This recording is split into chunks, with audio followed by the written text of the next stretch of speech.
Welcome to the live. Facebook లైవ్కి స్వాగతం. అందరూ బాగున్నారా?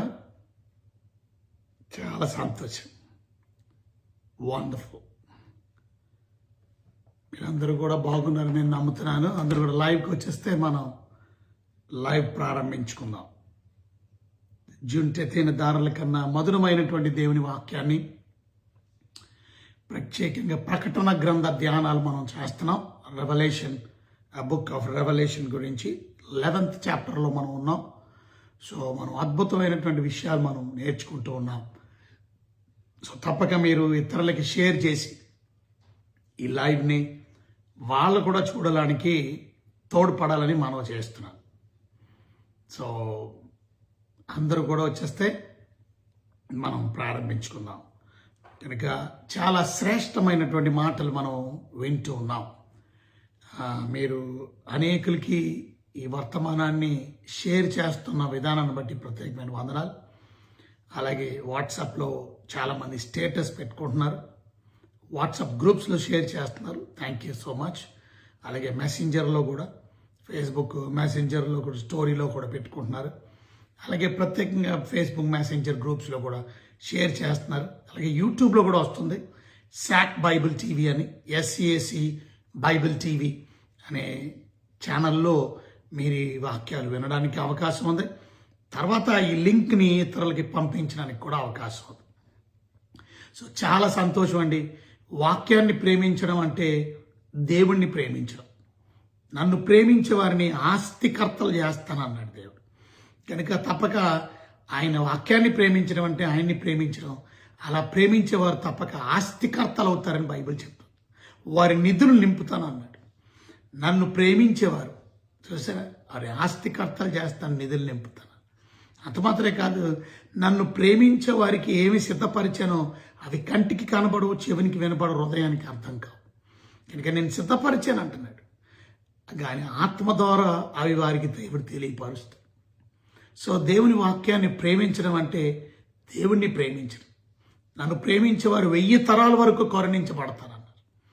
కనుక దేవుణ్ణి ప్రేమించడం వల్ల మీరు మీ పిల్లలు కూడా దీవించబడతారు. కనుక రోమిల్కి రాసిన పత్రిక 8:28లో తన్ను ప్రేమించే వారి కొరకు ఆయన అన్ని సమకూడి మేలు కొరకే జరుగుతాయట. అది all things work good for those who believe and those who love God. Loving God is very important. దేవుణ్ణి ప్రేమించు. So thank you for loving the word of God. దేవుని వాక్యాన్ని మీరు ప్రేమించి మీరందరూ కూడా లైవ్లో జాయిన్ అవుతున్నారు. So thank you for that. Loving God is very important. So దేవుని ప్రేమించడం, your loving God's word. So రెవల్యూషన్స్లో 11th చాప్టర్లో మనం చాలా విషయాలు మనం ధ్యానం చేసాం. అది ముఖ్యంగా నిన్నటి దినం 11వ అధ్యాయం అంతా నేను చెప్పాను. ఇంకొక విషయాన్ని కూడా గుర్తు చేసుకోండి దయచేసి. మీరు దైవజనులు ఎవరైనా చూస్తున్నారన్నప్పుడు ప్రత్యేకంగా దైవజనుల కొరకు అద్భుతమైనటువంటి మంచి దైవజనులు సదస్సు రేపు డిసెంబర్ నెలలో 1, 2, 3 తారీఖులు జరుగుతాయి. కనుక దయచేసి ఈ నెంబర్ నోట్ చేసుకొని మీరు ఫోన్ చేసి మీ సీట్ రిజర్వ్ చేసుకోండి.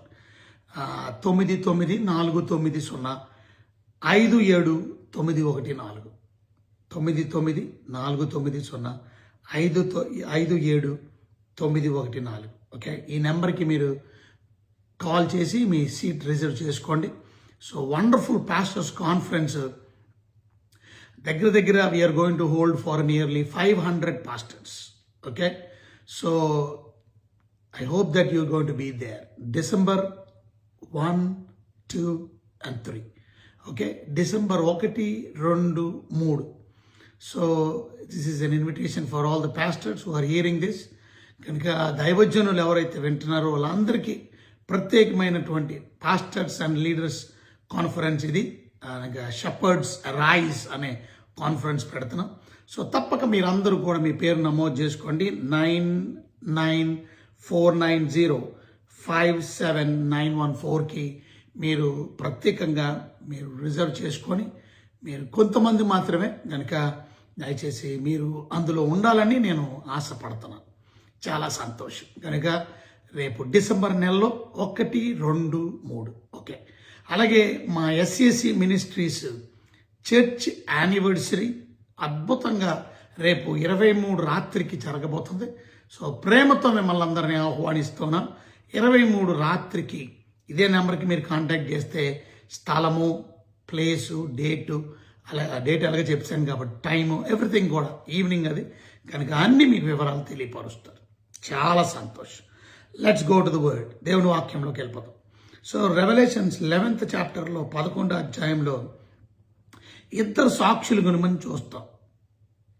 2 సాక్షులు, నా 2 సాక్షులకు అధికారమే. ఆ 2 విట్నెస్ని మనం చూస్తాం.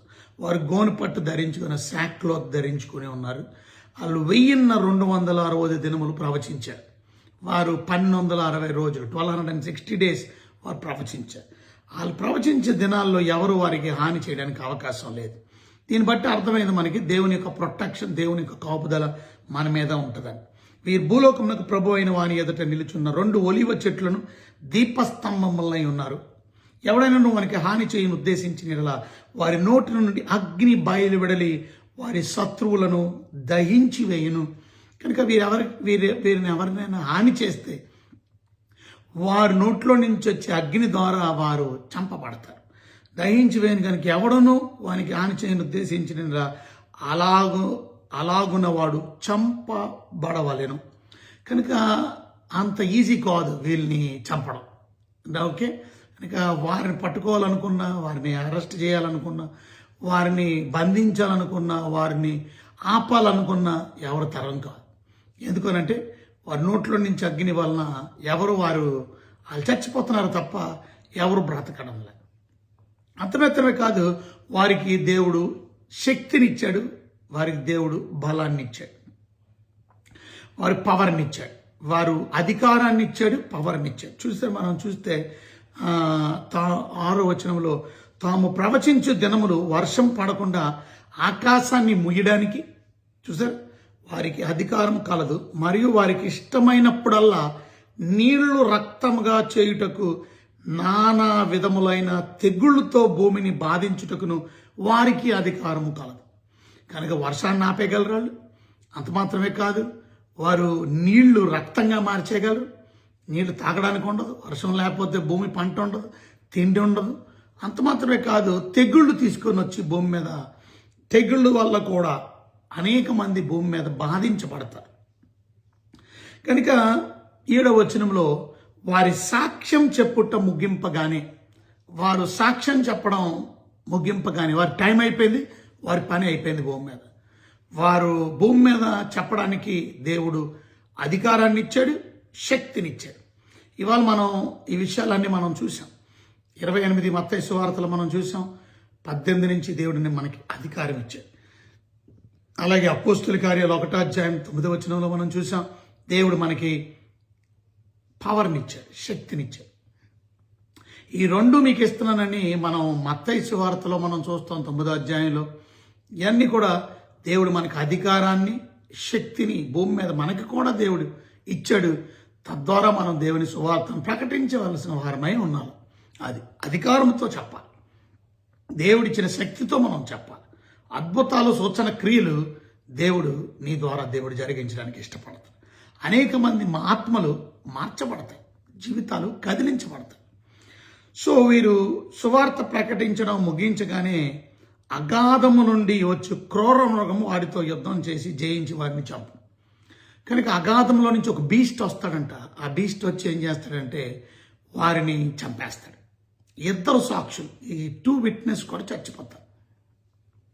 కనుక వారి టైం అయిపోయిన తర్వాత వారు చంపబడతారు. అయితే జరిగే విషయం ఏంటంటే 8వ వచనంలో వారి శవములంట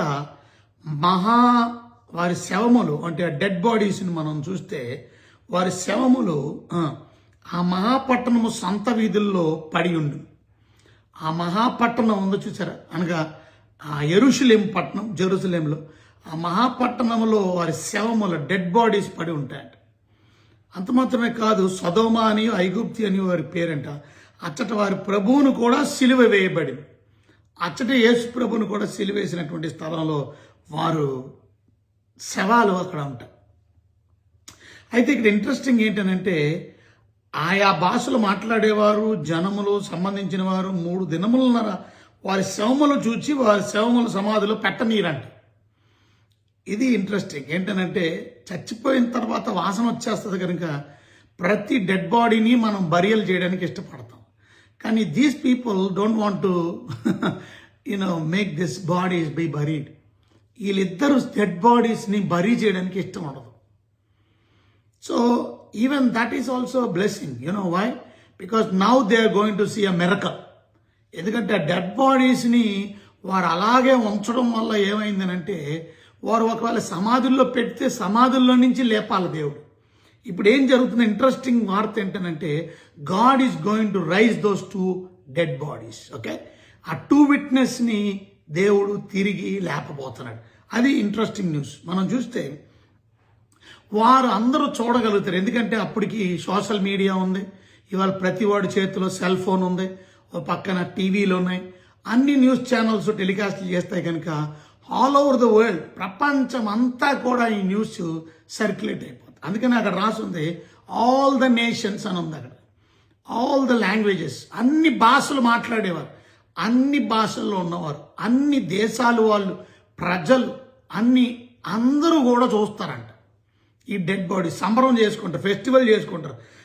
ఎందుకంటే వీళ్ళు చాలా ఇబ్బంది పెట్టారు కనుక ఈ 2 ప్రవక్తలు భూనివాసులను బాధించినందున భూనివాసులు ఆ గతిని చూచి సంతోషించుచు ఉత్సాహించుచు ఒకరికొకడు కట్నాలు కూడా పంపుకుంటారంట.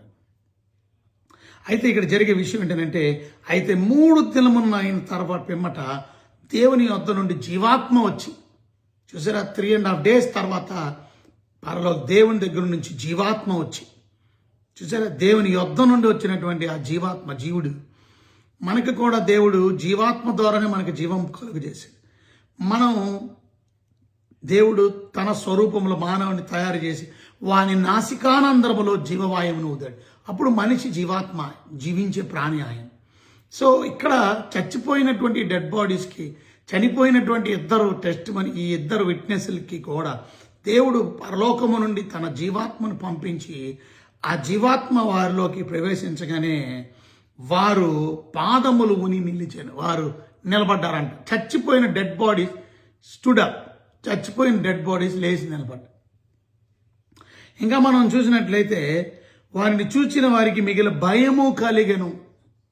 So today I'm going to talk about the resurrection, పునరుద్ధానం గురించి మీతో నేను చెప్పాలనుకుంటున్నాను.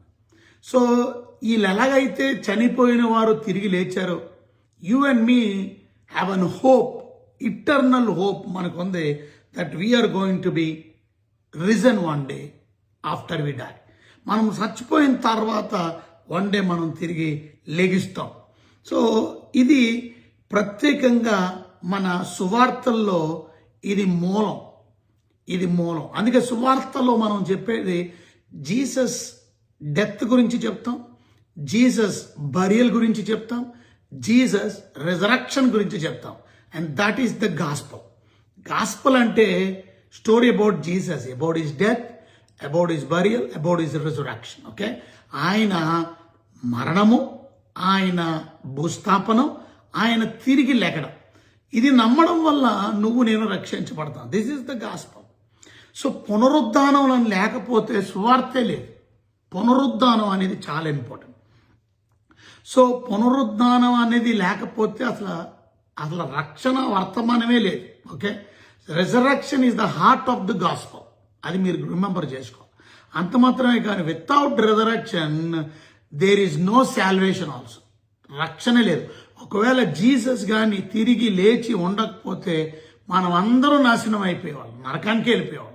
యేసు ప్రభు యొక్క మరణము, సిలువ మీద యేసు ప్రభుకు చిందించిన రక్తం, మరణము, ఆయన సమాధి చేయబడడం ద్వారా మనకి రక్షణ కలగడంలా ఆయన పునరుద్ధానం ద్వారా మనకి రక్షణ కలుగుతుంది. So if there is no resurrection for Jesus, there is no hope for Christians. హోపే లేదు, నిరీక్షణే లేదు. అంత మాత్రమే కాదు, if Jesus resurrection is not there, there is no eternal life, నిత్యత్వం లేదు. సో వెరీ ఇంపార్టెంట్ రిజరక్షన్ అనేది. సో రిజరక్షనే లేకపోతే రక్షణే లేదు, రెసరక్షనే పునరుద్ధానమే లేకపోతే మన జీవితంలో నిరీక్షణే లేదు. పునరుద్ధానమే కానీ లేకపోతే నిత్య జీవం కూడా ఉండదు. సో పునరుద్ధానం అనేది చాలా చాలా important. So how many types of resurrections are there? ఎన్ని రకాల పునరుద్ధానాలు ఉన్నాయి? 2 types ఆఫ్ రిజరక్షన్స్, 2 రకాల రిజరక్షన్స్ ఉన్నాయి. మనకి ఒక రిజరక్షన్ పేరు జీవ పునరుద్ధానం, ఇంకొక పునరుద్ధానం పేరు తీర్పు పునరుద్ధానం. ఓకే, సో ఒక పునరుద్ధానం పేరు ఏంటంటే జీవ పునరుద్ధానం, ఇంకొక పునరుద్ధానం పేరు తీర్పు పునరుద్ధానం. ఇది మనం యోహాను సువార్తలు మనం చదివితే యోహాను సువార్త 25వ అధ్యాయము 28వ వచనం నుంచి నేను చదువుతాను. దీనికి ఆశ్చర్యపడకుడి, ఒక కాలం వచ్చుచున్నది, ఆ కాలంలో సమాధుల్లో ఉన్నవారు అందరూ ఆయన శబ్దం విని మేలు చేసిన వాడు జీవ పునరుద్ధానమునకును, కీడు చేసిన వాడు తీర్పు పునరుద్ధానమునకును బయటికి వచ్చేదారు.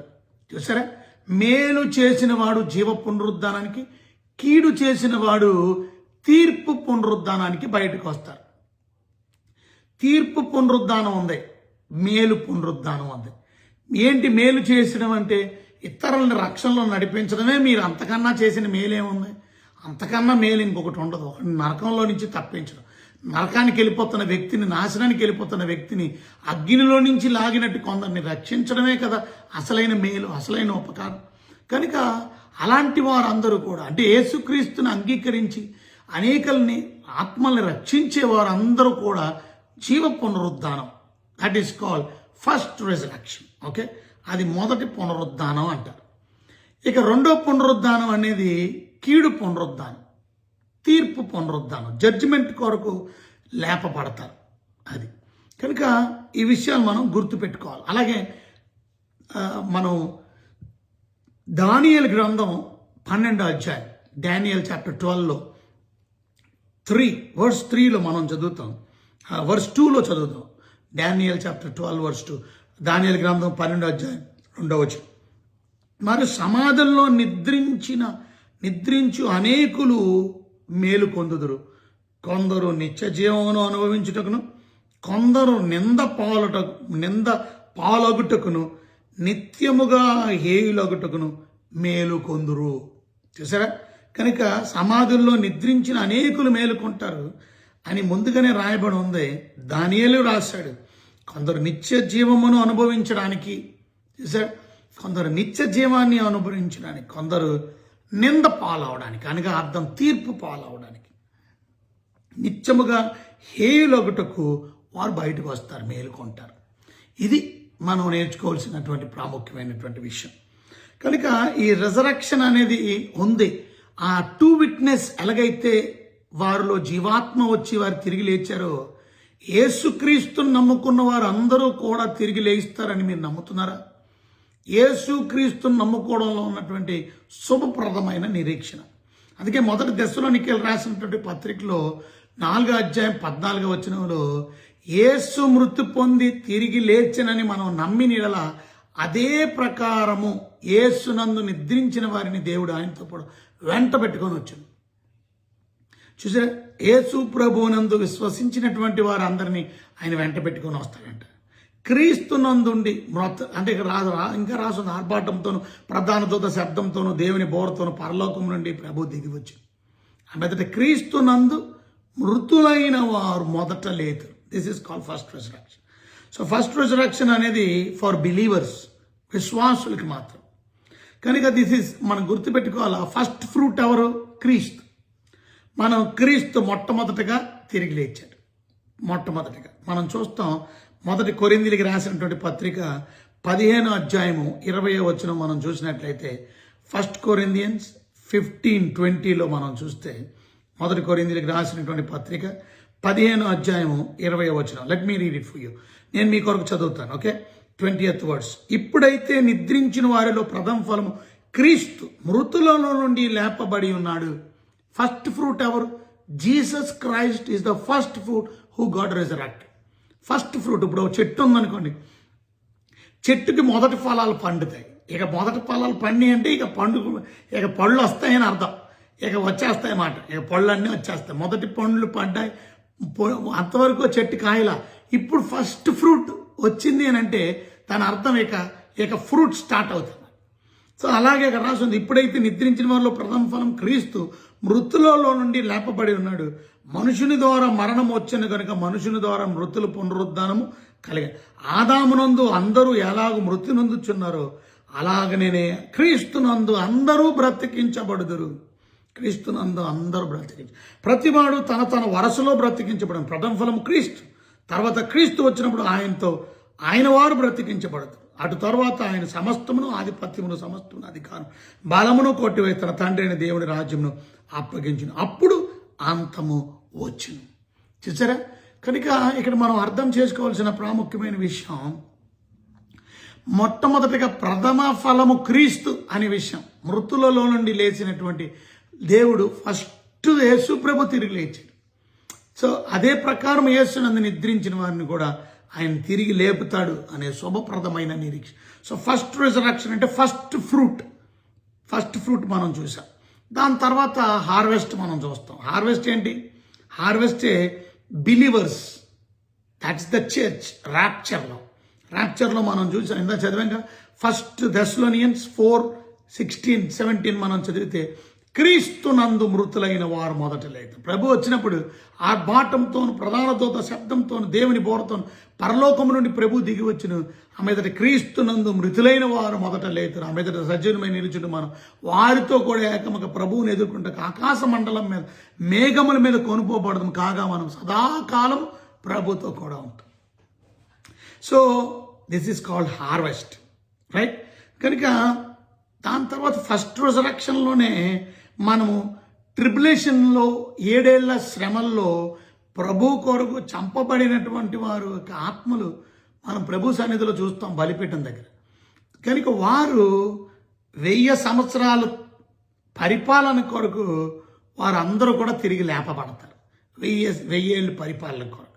కనుక ప్రకటన గ్రంథం 20వ అధ్యాయము, ప్రకటన గ్రంథంలో 20వ అధ్యాయం 4వ వచనంలో మనం చదివితే, ప్రకటన గ్రంథం రెవల్యూషన్స్ చాప్టర్ 20:4లో మనం చదివితే అక్కడ మనం చదువుతాం 3వ వచనం నుంచి, ఆ 1000 సంవత్సరాలు గడిచే వరకు ఇక జనులు మోసపరచకుండా అగాధంలో మూసివేసి దాన్ని ముద్ర వేసి అటు పిమ్మట వాడు కొంచెం కాలము విడిచిపెట్టబడవని. అంతటా సింహాసనం చూచితిని, వాటి మీద ఆసీనులై ఉండును వాడు విమర్శ చేయుటకు అధికారం ఇవ్వడు. మరిను క్రూర మృగముకైనను నా ప్రతిమకైన నమస్కారము చేయక తమ నస్సల యందు గాని చేతుల యందు గాని దాని ముద్ర వేయించుకొనని వారికి యేసు విషయమై తామిచ్చిన సాక్ష్యము నిమిత్తము దేవుని వాక్యము నిమిత్తము శిరశ్చాదము చేయబడిన వారి ఆత్మలను చూచితిని. వారు బ్రతికింపబడిన వారే 1000 సంవత్సరములు క్రీస్తుతో కూడా రాజ్యము చేసిరి. ఆ 1000 సంవత్సరములు గడిచే వరకు కడమ మృతులు బ్రతకలేదు. ఇదియే మొదటి పునరుద్ధానం. అంటే ఏంటి అర్థం?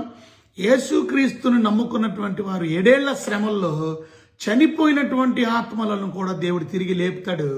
వారు శరీరంతో తిరిగి లేచి వారు ప్రభుతో కలిసి ఈ 1000 ఏళ్ల పరిపాలన మనతో కలిసి పరిపాలన చేస్తారు. ట్రిబులేషన్ సెయింట్స్ కూడా. ఇదియే మొదటి పునరుద్ధానం అంటే ఒక పాస్టర్ గారు ఒక చర్చిలో, మా పేరు చెప్పను కానీ, ఆయన అంటున్నాడు ఇదే మొదటి పునరుద్ధానం. చూసారా? అంటే అర్థం ఏమంటే అంటున్నాడు, 1000 ఏళ్ళు పరిపాలన తర్వాత 1000 ఏళ్ళ పరిపాలనకు ముందు లేపబడతాం. అంటే మనం అందరం 7 ఏళ్ల శ్రమల గుండా వెళ్తాం. 7 ఏళ్ల శ్రమల గుండా వెళ్ళి ప్రభు కొరకు హతసాక్షులైనటువంటి వారు తిరిగి లేపబడతారు. మరి దశలోనికలు రాసిన పత్రికలో ఉన్నదేంటి? మరి సంఘం రాప్చర్ కాదా? రహస్య రాకడ కాదా? మరి దాన్ని ఏమంటారు? అది ఫస్ట్ రిజరక్షన్ కాదా? What is first resurrection? So first రిజరక్షన్లో ఫస్ట్ ఫ్రూట్ జీసస్. ఫస్ట్ రిజరక్షన్లో సెకండ్ ఫేజ్లో యేసుక్రీస్తుని నమ్ముకున్నటువంటి బిడ్డలైన మనం అందరం తిరిగి లెగిస్తాం. అలాగే థర్డ్ ఫేజ్లో రిజరక్షన్లో పునరుద్ధానం మూడో ఫేజ్లో యేసుక్రీస్తుని నమ్ముకొని శ్రమల్లో ప్రభువు కొరకు హతసాక్షులైనటువంటి వారు అందరూ తిరిగి లేపబడతారు. అంత మాత్రమే కాదు, క్రీస్తునందు ఉన్న మృతులు లెగుస్తారని ఉంది. మనం 2వ ఫేజ్లో మనం చూసాం కదా. ఎందుకంటే ర్యాప్చర్లో సంఘం ఎత్తబడడంలో దశలోనికలు రాసిన పత్రికలో మనం చూసాం. ఎవరు లేస్తారు? క్రీస్తునందుండి మృతులైన, అంటే కొత్త నిబంధన సెయింట్స్ అందరూ తిరిగి లెగిస్తారు.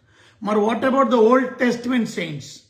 సో ఓల్డ్ టెస్ట్మెంట్ సెయింట్స్ అందరూ కూడా ఈ థర్డ్ ఫేజ్లో, మూడో ఫేజ్లో ట్రిబులేషన్ సెయింట్స్తో పాటు వారు కూడా తిరిగి లేపబడతారు. అది మనం దానియేలు గ్రంథంలో 12వ అధ్యాయంలో చూసాం. సో దీని అర్థం మనం నేర్చుకోవాల్సింది, ఫస్ట్ రిజరక్షన్ అనగానే 7 ఏళ్ల శ్రమల తర్వాత ఇదియే మొదటి పునరుద్ధానం అని ఈ ప్రకటన గ్రంథంలో 20వ అధ్యాయంలో 5వ వచనంలో మనం చూసినట్లు, ఆ 1000 సంవత్సరములు గడుచు వరకు కడమ మృతులు బ్రతకలేదు, ఇదియే మొదటి పునరుద్ధానం. ఈ మొదటి పునరుద్ధానములో పాలు పొందులు ధన్యులను పరిశుద్ధులై ఉన్నారు. చూసారా?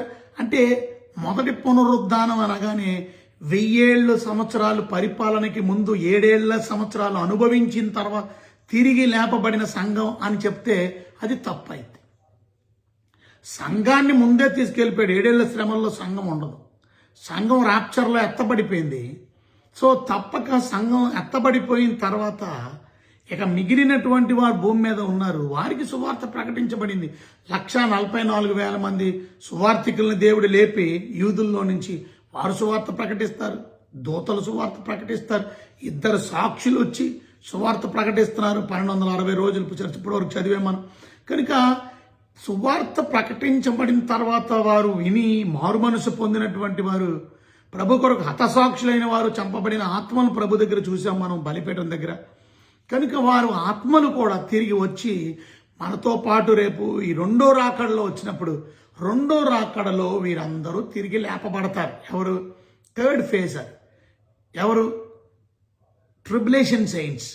ఈ 7 ఏళ్ల శ్రమల్లో ప్రభునందు విశ్వసించిన వారు అందరూ తిరిగి లేపబడతారు. అది మొదటి పునరుద్ధానంలో 3వ భాగం. దాంతోపాటు పాత నిబంధనలో ఉన్నటువంటి విశ్వాసులు అందరూ కూడా వారి శరీరాన్ని ధరించి లేపబడతారు. 1000 ఏళ్ల పరిపాలన వారు కూడా మనతో పాటు పరిపాలన చేస్తారు. ఓకే, ఇంతవరకు మీకు క్లియర్గా అర్థమైంది అనుకుంటున్నాను. సో దీని అర్థం నేను అర్థం చేసుకున్నారని అనుకుంటున్నాను, రైట్? సో ఆ రిజరక్షన్ బాడీస్ ఎలా ఉంటాయి? Incorruptible bodies. ఆ బాడీస్ మనం మహిమ కలిగినటువంటి శరీరాలు. ఆ బాడీస్ మనం చూస్తే మర్త్యమైనది అమర్త్యాన్ని ధరించేది, అమర్త్యమైనటువంటి శరీరాలు, పాడవని శరీరాలు, గ్లోరీ బాడీస్, మహిమ శరీరాలు. బలహీనమైన ఘటము బలమైనదిగా. సో బలహీనమైన వాళ్ళం మనం, కానీ బలమైనదిగా. చూసారా? విలువ లేనటువంటి మన శరీరం విలువైనటువంటిగా. అలాగా దేవుడు తిరిగి లేపుతాడు. ఇది మనం 1 కొరింథీయులకు రాసిన పత్రిక 5వ అధ్యాయంలో మనం చదువుకుంటాం.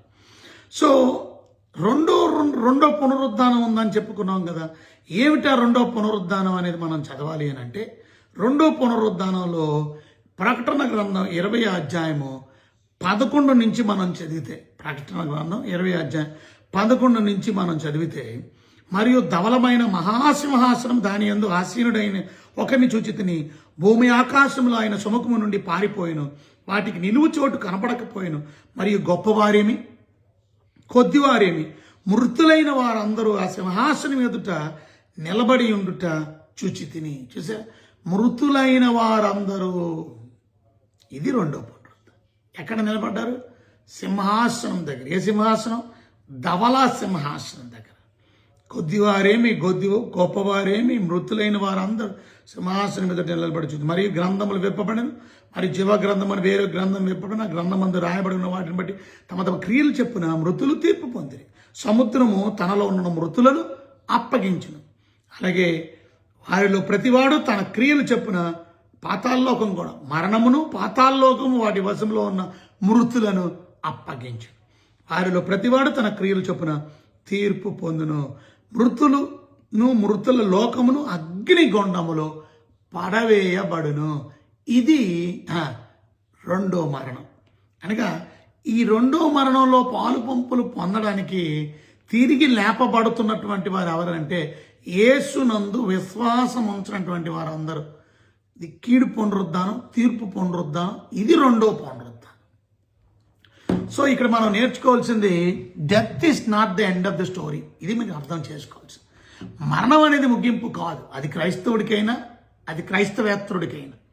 విశ్వాసికైనా అవిశ్వాసికైనా death is not the end of the story for the believer or non believer. Believer should be risen for the resurrection, for the first resurrection. Non believer should be risen for the second resurrection. First రెజరక్షన్లో 3 ఫేజులు ఉన్నాయి. First ఫేజ్లో యేసు ప్రభు తిరిగి లేచాడు. ఆయన మొదటి fruit, ప్రథమ ఫలము. దాని తర్వాత విశ్వాసులైనటువంటి వారు అందరూ యేసు ప్రభు రాకడలో మనం అందరం ఎత్తబడతాం, ప్రభుతో పాటు మహిమ శరీరాలు ధరిస్తాం. చనిపోయిన వారు, యేసునందు చనిపోయిన వారు మహిమ శరీరాలు ధరిస్తారు. ఆ దినానికి మనం బ్రతికుంటే మన దీన శరీరం కూడా మహిమ శరీరంగా మార్చబడి చావకుండానే దేవుడి రాజ్యానికి మనం వెళ్ళిపోతాం. రైట్. ఇక 3వ ఫేజ్లో చచ్చిపోయిన వాళ్ళందరూ ఆ 7 ఏళ్ల శ్రమల్లో బాధను అనుభవించి శ్రమ పడినటువంటి చనిపోయిన వారందరూ, ట్రిబులేషన్ సైన్స్ అందరూ కూడా వారు శరీరాలతో లేపబడతారు. అంత మాత్రమే కాదు, ఓల్డ్ టెస్ట్మెంట్ సైన్స్ కూడా లేపబడతారు. ఈ 3 ఫేజులు కూడా మనం అర్థం చేసుకోవాలా. ఫస్ట్ రెజరక్షన్ అంటారు. ఫస్ట్ రెజరక్షన్ అంటే కేవలం ట్రిబులేషన్ సైన్స్ అని మాత్రం చెప్తే తప్పు. ఫస్ట్ రెజరక్షన్లో ఫస్ట్ ఫ్రూట్ జీసస్. 2 విశ్వాసులైనటువంటి మనం అందరం తిరిగి లేపబడుతున్నాం ప్రభు రాకడ కొరకు ఎత్తబడ్డానికి. దాన్నే మొదటి పునరుద్ధానం అన్నారు. అలాగే 7 ఏళ్ల శ్రమల్లో పాలుగొంపులు పొందినటువంటి వారు అందరూ కూడా వారు యేసుక్రీస్తున్న 7 ఏళ్ల శ్రమల్లో నమ్ముకుంటే, విశ్వసిస్తే, ప్రభు కొరకు నమ్మకమైన సాక్షులుగా బ్రతికితే వారు తిరిగి లేపబడతారు. వారి ఆత్మలు పరలోకానికి వెళ్ళిపోయినాయి, కానీ వారి ఆత్మ మళ్ళీ తిరిగి 2వ రాకడలో వచ్చినప్పుడు వారు తిరిగి లేపబడతారు. 1000 ఏళ్ళ పరిపాలన కొరకు వారు లేపబడ్డారు. 1000 ఏళ్ళ పరిపాలన కొరకు. రైట్. ఈ 2వ పునరుద్ధానం అంటే వారందరూ కూడా ప్రభువునందు విశ్వసించినటువంటి వారందరూ తీర్పు కొరకు లేపబడుతున్నారు. ఆ రోజు ధవల సింహాసనం తీర్పు జరుగుతుంది. ఆ తీర్పులో వారందరూ లేపబడేది ఎందుకనంటే దేవుడు తీర్పు తీరుస్తాడు. It will be not a question about sin, it will be question about son. ఆ రోజు ప్రశ్న దేవుడు పాపం గురించి, నువ్వు చేసిన పాపం గురించి అడగడు, తన కుమారుడి గురించి అడుగుతాడు. ఎందుకంటే లోక పాపాలు మోసుకొని పోవు దేవుని గొర్రెపిల్ల మానవ పాపం కొరకు లోకానికి వచ్చి రక్తం చెందించి ప్రాణం పెట్టాడు. కనుక రేపు ధవల సింహాసనం దగ్గర ఆయన అడిగే తీర్పు, ఆయన అడిగే ప్రశ్న తీర్పు దినం నాడు, నా కుమారుని పట్ల నువ్వు ఏం చేసావు? అంగీకరించావా, తృణీకరించావా? Did you accept my son or did you reject my son? That will be the question of the white throne judgement. So యేసుక్రీస్తుని అంగీకరించినటువంటి వారు నిత్య జీవానికి వెళ్తారు. యేసుక్రీస్తుని అంగీకరించలేనటువంటి వారు నిత్య నరకానికి వెళ్తారు. కానీ ఈ ట్రిబులేషన్, ఈ యొక్క ధవల సింహాసనం దగ్గర అంగీకరించిన వాళ్ళు ఎవరు ఉండరు. అందరూ నాన్ బిలీవర్స్. వారందరికీ అగ్నిగుండంలో పడవేయబడ్డానికి వారు తిరిగి లేచారన్నమాట. వారిని ప్రశ్న అడిగి తీర్పు తీర్చి వారిని సాతానుతో పాటు అగ్నిగుండంలో పడవేయబడతారు. ఇది 2వ పని. సో ఇవాళ మనం ఆ 2 సాక్షులు ఎలాగైతే లేపబడ్డారో మనం కూడా నిరీక్షణ కలిగిన క్రైస్తవులంగా జీవించాలి. తిరిగి లేపబడతాం. Death is not the end of the story. Death అంటే శరీరంలో నుంచి ఆత్మ వెళ్ళిపోవడం. రెజరక్షన్ అంటే వెళ్ళిపోయిన ఆత్మ మళ్ళీ తిరిగి వచ్చి శరీరంలో కలుసుకోవడం. అది డెత్ అంటే separation of soul from the body. అలాగే రెజరక్షన్ అంటే సెపరేషన్ అయిపోయినటువంటి సోల్ మళ్ళీ తిరిగి ఆ బాడీలో రీయునైట్ అవ్వడం. That is called resurrection. So ఆ రెజరక్షన్ అంటే ఏంటో మనం చూసాం. ఫస్ట్ రెజరక్షన్ అంటే ఏంటో చూసాం. ఫస్ట్ రెజరక్షన్లో 3 ఫేజుల గురించి మనం చూసాం.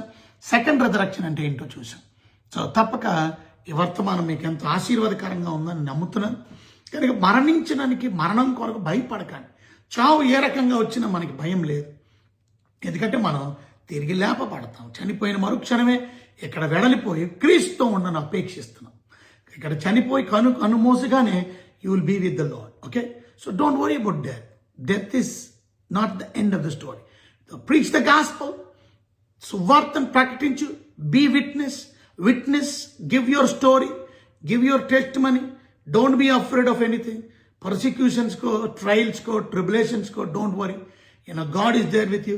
దేవుడు మనతో ఉన్నాడు. 1260 రోజులు పూర్తయ్యే వరకు nothing could hurt them. 1260 days before, one day before also they did not die. The beast could not do any harm to him. Harm to these 2 people. ఇద్దరికి కూడా ఎటువంటి హామ్ చేయడానికి అవకాశం లేదు. సో శత్రువుని ఎట్టి రకంగా ముట్టడానికి అవకాశం లేదు. You are in God's hand. నీ టైం అయిపోతే you will go. Okay. But before your time do the gospel, preach the gospel, tell the good news.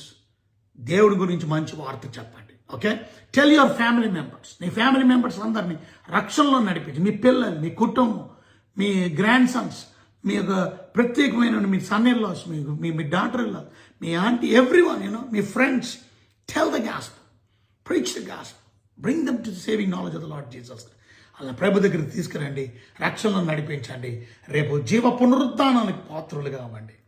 జీవ పునరుద్ధానంలో పాలు పంపులు పొందినవారు, మొదటి పునరుద్ధానంలో పాలు పంపులు పొందినవారు ధన్యులు. You'll be blessed. దేవుడు మిమ్మల్ని దీవించిన కాక. God bless you. సో కళ్ళు మూసుకుంటే చిన్న ప్రార్థన చేస్తాను. ప్రభు మీకు ఎన్నో వందల స్తోత్రాలు మీరు స్తుతిస్తున్నాను తండ్రి. ఆ ఇద్దరు సాక్షుల గురించి, మా పునరుద్ధానం గురించి మాకు అనేకమైన విషయాలు తెలియపరిచారు. పునరుద్ధానం ఉంది, ఒకవేళ లేకపోతే ప్రభు రక్షణే లేదు. మా సువార్త ప్రకటించడం కూడా వ్యర్థమే, మాకు నిరీక్షణే లేనట్టు. సువార్తే ఒకవేళ తిరిగి పునరుద్ధానమే లేకపోతే నిత్య జీవమే లేదు. మేము చెప్పే వాక్యం కూడా వ్యర్థమే. పునరుద్ధానం ఉంది. పునరుద్ధానంలో మొట్టమొదటిగా తిరిగి లేచింది మీరు. యేసుక్రీస్తుని నమ్ముకున్న బిడ్డల్ని తిరిగి లేపడానికి మీరు త్వరగా మధ్యాకాశానికి రానై ఉన్నారు. ఆ రహస్య రాకడ కొరకు మేము ఎదురు చూడడానికి కృప దయచేయండి. రేపు 7 ఏళ్ల శ్రమల్లో కూడా అవకాశం ఇచ్చి రక్షించబడినటువంటి వారు తిరిగి 1000 ఏళ్ళ పరిపాలన కొరకు వారు లేపపడతారు. అలాగే వారు తీర్పు పునరుద్ధానం, అలాగే ప్రభు మరి ఆ 3వ ఫేజ్లో పాత నిబంధన సెయింట్స్ కూడా తిరిగి లేపబడతారు. వారు 1000 ఏళ్ళు మాతో కూడా అందరితో పరిపాలన చేస్తారు. 1000 సంవత్సరాలు అయిపోయిన తర్వాత కడమ మృతులు అప్పుడు తిరిగి లేపబడతారు. అది తీర్పు పునరుద్ధానం.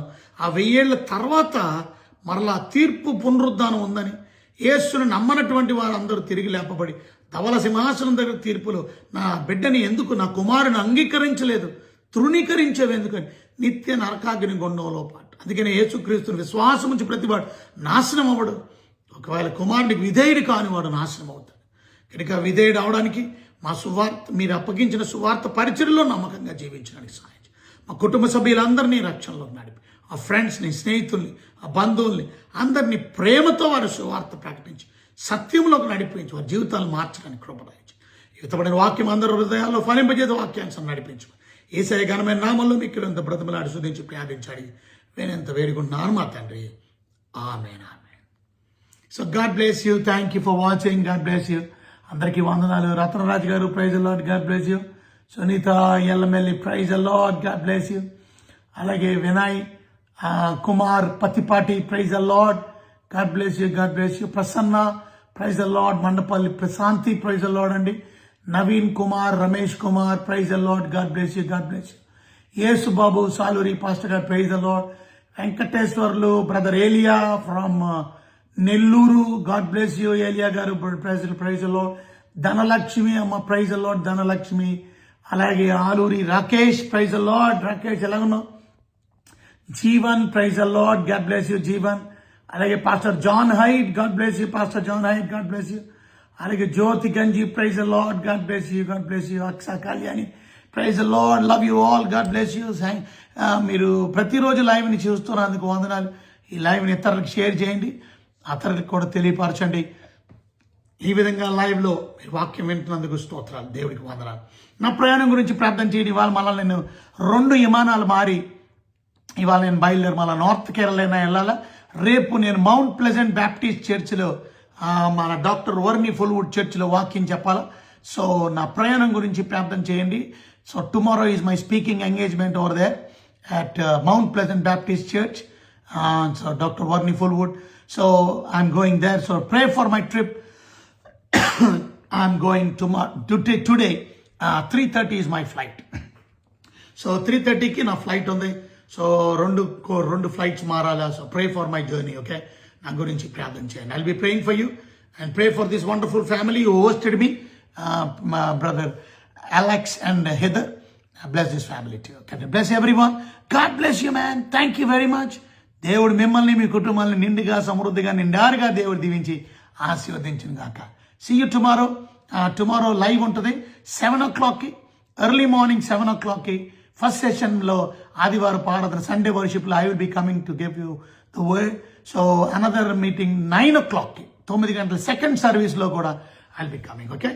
So if you want to hear the God's word, you can tune on to Rajendra Kumar Yellamelli, like Yellamelli Rajendra Kumar Facebook, and also on YouTube, SAC Bible TV, okay? SAC Bible TV. So tapaka tune in avandi. రేపు 7 o'clockకి morning Sunday morning and Sunday and 9 o'clock second service. Okay, God bless you. See you then. Take care.